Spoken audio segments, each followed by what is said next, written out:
Bonjour, dans cette vidéo, nous allons voir quelques possibilités ainsi que des droits potentiels qui peuvent accélérer et faciliter votre négociation avec votre banquier.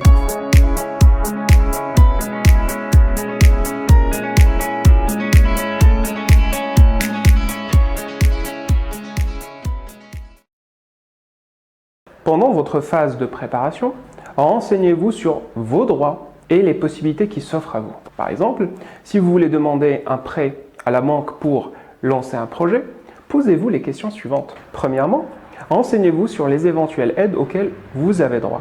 Aide à la création d'entreprise, prêts conventionnés, etc. Pourquoi payer plus cher ce que vous pouvez payer moins cher, voire gratuitement? Deuxièmement, renseignez-vous sur les différentes formules de prêt correspondant à votre situation. Taux fixe, taux variable. Dans le premier cas, le taux est défini à la signature du contrat. Vous connaissez donc à l'avance le montant de vos mensualités pendant toute la durée du prêt. Dans le deuxième cas, le taux peut varier à la hausse comme à la baisse durant la période de remboursement, principalement en fonction de l'évolution du taux directeur de la Banque centrale européenne. Vous pouvez également privilégier un emprunt à taux mixte. Il s'agit d'un prêt divisé en deux périodes. Une première période à taux fixe est suivie d'une deuxième période à taux variable. À vous d'examiner et d'étudier les différentes formules pour voir celle qui correspond le mieux à votre situation. Troisièmement, renseignez-vous sur les différents types de crédits que la banque peut vous offrir. Crédit à mensualité fixe, crédit à mensualité progressive, crédit in fine, etc., etc. Un crédit à mensualité fixe est le type le plus proposé aux particuliers et aux entrepreneurs.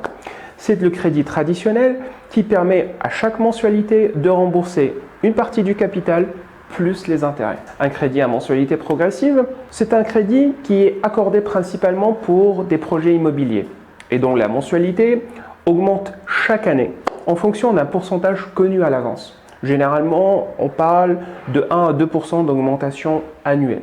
Un crédit in fine est un crédit qui permet de ne rembourser que les intérêts durant toute la période du prêt et de ne rembourser le capital en une seule fois à l'échéance. Vous pouvez jongler entre ces types de crédits lors de la négociation avec votre banquier et choisir le type qui correspondra le mieux à votre situation et à votre projet. Quatrièmement, renseignez-vous sur ce qui se passe chez les concurrents, chez les autres banques. Votre banque ne vous propose peut-être pas le meilleur crédit aux meilleures conditions ni au meilleur taux. N'hésitez donc pas à interroger plusieurs établissements pour faire jouer la concurrence. Cinquièmement, renseignez-vous sur les différentes assurances proposées. En fait, tout crédit, que ce soit immobilier ou autre, est endossé à un contrat d'assurance emprunteur qui vous couvre ainsi que vos proches en cas de décès ou perte totale et irréversible d'autonomie. Vous pouvez souscrire à l'assurance proposée par l'établissement de prêt ou opter pour une autre assurance, un autre contrat chez un concurrent, à condition que les garanties soient équivalentes. Pour choisir, pensez à comparer le coût des assurances ainsi que le niveau de couverture et les exclusions. Certains contrats, par exemple, couvrent la perte d'emploi et d'autres non. Sixièmement, renseignez-vous sur les différentes garanties possibles. En effet, pour se prémunir contre tout défaut de paiement, la banque exigera une garantie sur le bien que vous achetez en cas que vous demandez un prêt immobilier. Une garantie peut prendre différentes formes, que ce soit privilège du prêteur de deniers, que ce soit une hypothèque ou que ce soit encore une caution. Renseignez-vous sur chaque option pour choisir la garantie la plus adaptée à votre situation et à votre projet. Merci d'avoir suivi la vidéo et n'oubliez pas de mettre en pratique le ou les conseils qui vous ont semblé les plus pertinents et de me laisser des commentaires si vous avez des questions, des propositions d'amélioration ou des critiques constructives. D'ici là, je vous dis à très bientôt pour une nouvelle vidéo.